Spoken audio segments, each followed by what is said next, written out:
Tired of doing this strength exercise for your shoulder? It's taking you 10 steps backwards from really making any progress. In this video, you are in the right place because I'm going to show you exactly why and what you could do better for your shoulder complex and your health for longevity. What's up guys, Dr. Nick Bonforte here. In this video, we are going over how to actually properly strength train your shoulder complex. Now, timestamps are down below in the description to skip ahead right to the exercises, but if you want to stick around for an explanation of them, then do so. You'll get more insight, more of a background, a rationalization of why to do them, and a little bit more in depth to understand this stuff because it can get pretty complicated. Real quick, before we dive into the exercises, we have to understand the shoulder complex and what we're dealing with. We have two muscles on the back, the infraspinatus and the teres minor, which does external rotation of the shoulder. We have one on top, which is called the supraspinatus, which does shoulder abduction or flexion.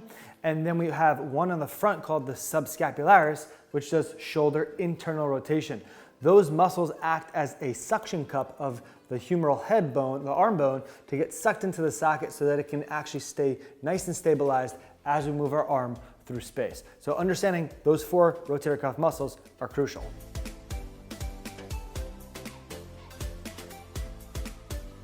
So with this exercise, banded shoulder external rotation with a little bit of a punch. The idea here is we're biasing the rotator cuff muscles. So with this one, you wanna make sure the band is on your wrists and you have enough resistance to give you some tension where it's challenging. You don't want it to be overly challenged here. The idea also on the punch where you're bringing your elbows up to the sky, you wanna make sure your forearms stay parallel to each other versus collapsing inwards when you do this motion. This one, we like to build up reps. 3 sets of 12 to 15, 4 sets of 10, anything in that kind of rep and set sequence so that you can get volume into this. Your shoulders will be burning when you do this. Main points are forearms parallel to each other versus collapsing inward, and make sure when you go to punch forward, you're punching with your elbow in this kind of like U type of motion versus just going up to the sky like this. You want to really punch forward into that looping motion to really bias the cuff here. With this exercise, it is one of my favorites because it helps really bias the rotator cuff muscles. When you have the band on your wrist and you go upwards into the motion,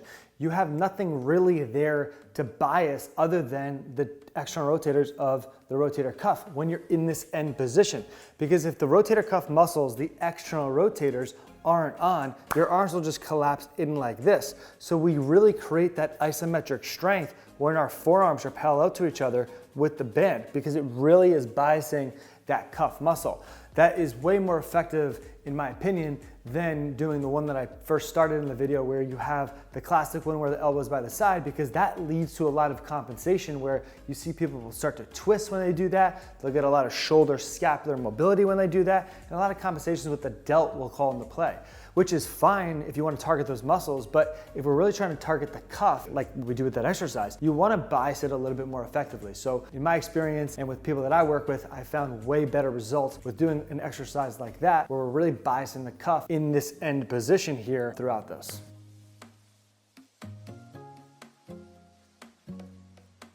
So with this exercise, we're really trying to bias the posterior chain, specifically some fibers of the lower trap muscle in an eccentric portion. So with the TRX, I'm pulling myself up into the position, getting my arms into this Y position, and then letting my arms come forward as my body drops down. What this is really doing is eccentrically loading some fibers of the lower trap. The lower trap plays a crucial role in scapular stability and overhead motion. Now, we're not concentrically working the lower trap where it would help us overhead, but we're eccentrically elongating it to help other parts of it. When we work on the strength component to it, either end, it also just helps the muscle in general. So with this, we want to make sure we're controlling our body down nice and slow as we're going into the motion. Now, if it's too hard for you doing body weight, you can modify and manipulate how much effort you're using with this. You may need more of assistance and you might need a band when you do this. But the idea is to get your arms in this Y position and slowly let the arms come forward as your body goes backwards. You'll really feel the whole posterior chain of your shoulder complex light up. So with this, I like 3 to 4 sets, anywhere ranging from 10 to 15, to really get volume and a nice burn and activation to the shoulder complex. I like this one to eccentrically load the posterior chain, specifically trying to really bias the lower trap because we're in this Y position. So the classic one when we're typically trying to bias this muscle is when you're face down in this Y position and you lift off the ground. That's what we do to really try to bias the lower trap, which plays a huge role in scapular stabilization and strength. But this, I'm going to kind of go the opposite way where I want to eccentrically elongate that area or bias that tissue line, because eccentrics puts more stress and strain through those areas and puts more load through those areas. So you're building the capacity and the capability to get more input into the system versus just working on the concentric part. And we are stronger eccentrically than we are concentrically. Think about like when you're doing a chest press. You can lower a lot more weight slowly than you can actually push that same weight. So we're taking the concepts here where we can lower our body down and we get more input to the system. It overall helps more from a strength and stabilization standpoint. And then also to further it, by fatiguing the posterior chain more, it also can play a role into postural mechanics, because the majority of people are at desks. We sit and we round. So by working the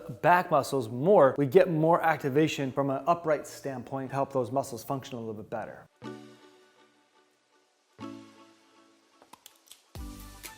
This is shoulder cars. We're simply just making small circles with our shoulder blade. People overlook this and rush through it and think it's not important. When you get more mind-body connection to this, it can be and play a huge role into shoulder health. So the idea with this is when you're doing it, you wanna make sure your elbows stay locked out straight, and you wanna think about your shoulder blade making a nice big clockwise and counterclockwise circle. With this, I like reps as well so that you can get input. Anywhere from 10 circles either way, multiple sets so that you can get more input into this. Now the idea is to not rush. I see people do this way too quickly and ineffectively. You'll be doing it where their elbows are bending and then they're just shrugging up their shoulders. It's another compensation as well. You want to slow this one down. Don't do it fast and just focus on actually making a nice round circle with your shoulder blade in either direction. Now, the reason I like shoulder cars so much is because a lot of times we need joint input. Now, the shoulder blade lives on the rib cage. It's a pseudo joint or a false joint because it's not really connected to anything.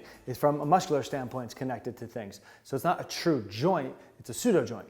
So the idea is we have to make sure we're mobilizing that joint in a pattern that can actually give the joint some input. So we want to be doing this because we typically lack the end positions of these motions. When we go into a retraction mobility from the circle, imagine I'm going backwards, or going into retraction, we typically lack end range retraction strength. So with this, we target that. And we also typically lack end range protraction. So by focusing on the whole shoulder blade to protract and then retract during the circular pattern can really give us some input and help us from a mobility standpoint at the shoulder scapular region. Most people that I see do this don't take this one seriously. They rush through it. They think it's too easy, but that's not the concept. The concept is to really move that area better.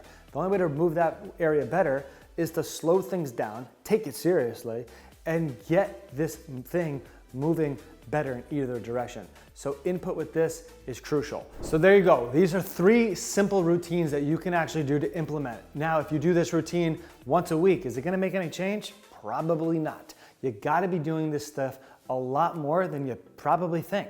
Maybe 2 or 3 times a day, 3 times a week for 8 weeks. When you do things more volume and get more things to this, it gives your body enough input. In general, most folks are impatient and we want results now.